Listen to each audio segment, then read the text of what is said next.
Thank you. Thank you very much, Panagiotis. Thank you to everyone, to the President and to Sotiris, and to everyone in the hall to be here today with us.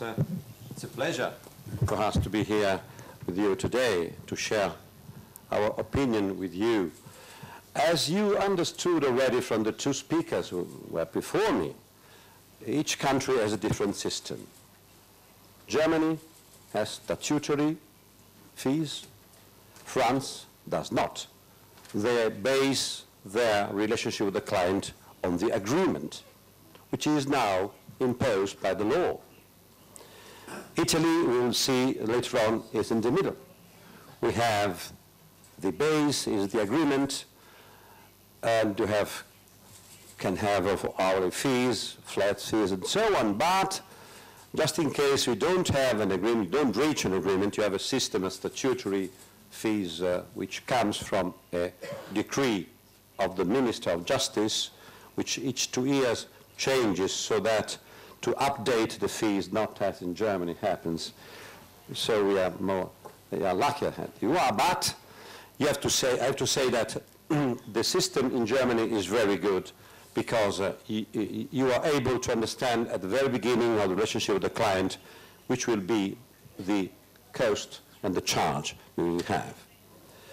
An important thing that Bertrand told us before is the obligation to inform the client that you have to pay. This is very interesting, because I remember some years ago, the president of the Austrian bar, Rupert Wolf, who's a very nice person, former president of the CCBE, as we are. I see Sotiris laughing because he's a very nice guy. And he was called in Barcelona to speak about fees, about deontology. Deontology with the client. And he says, deontology is very important, but there is one thing more important than deontology with the client. It's the client himself. You need a client, at least one client, otherwise you are not a lawyer, because you need a client at all. I do not want to contradict Rupert, because he's a very wise man, but just to complete what he says, is that it's not enough to have a client, you need a client who pays, which is not so common, not only in Greece, but also in other countries. If you heard also from a nuance from Claudia's speech, she was saying, the client, of course, has to pay if he pays, or she pays, because it does not always happen so. Anyway, the relationship between lawyer and fees are very problematic and interesting, but I don't know how it works in the history here in Greece, because you had, of course, Δικηγόρος also at the time of Pericles and so on.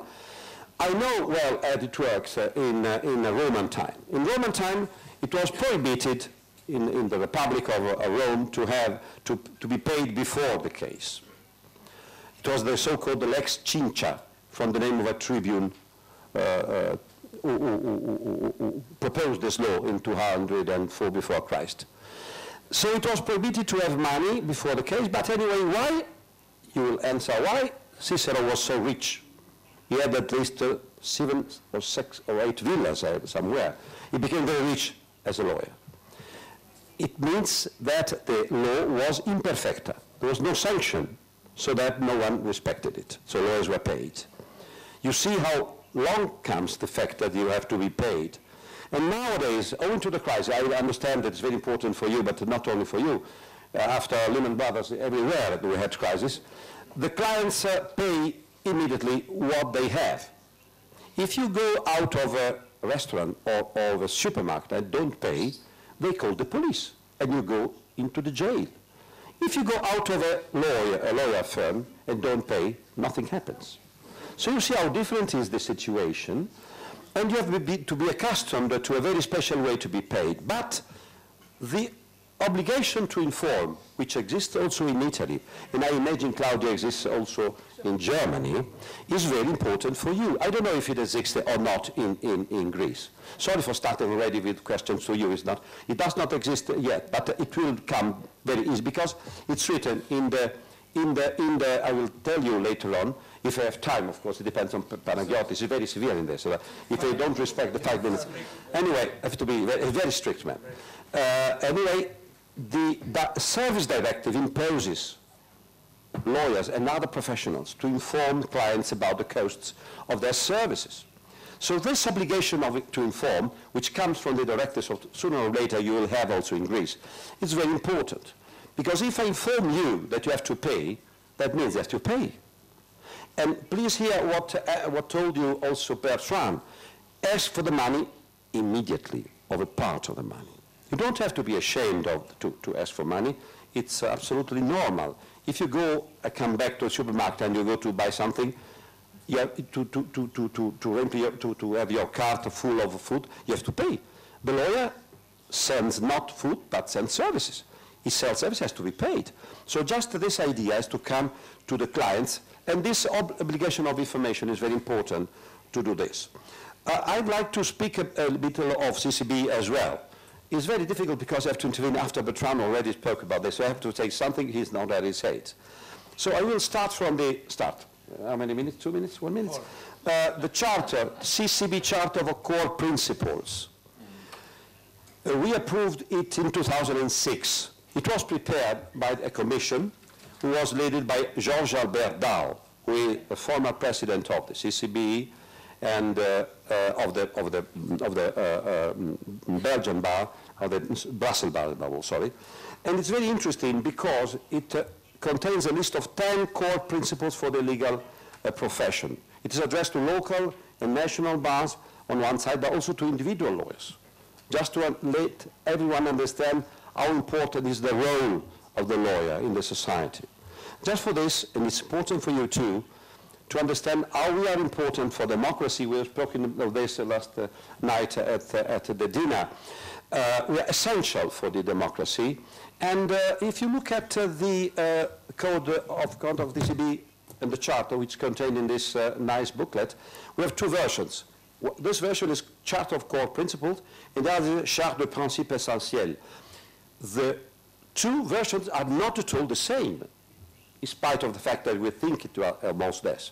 In the French one, in the English one is saying we have an important role in the society. In the French one, it is written, nous avons une mission essentielle dans la société. Vous imaginez la différence? Vous comprenez le français un peu? Mission essentielle, c'est different of important role. Because English are very distant from the things, they have a very difficult mentality. We have two official languages in CCBE, English and French. But later on, we'll, I hope we will have the time to do this, we will see the difference also in the core principles. Because in the core principles, you speak in the F principle. Georges-Albert Dahl proposed not to use numbers, but letters, because all the principles are essentials. If you use 1, 2, 3, you say, number 1 is more important than 2, and 3 is less important than 2. No, it's A, B, C, D, so that everyone is important. The principles, or the fees is the number F, letter F, sorry, which says, sorry, I have the French version, I have to put in the English version. Fair treatment of clients in relation to fees. In French, it's a very nice word, much more nice wording. It is called la délicatesse en matière d'honoraires.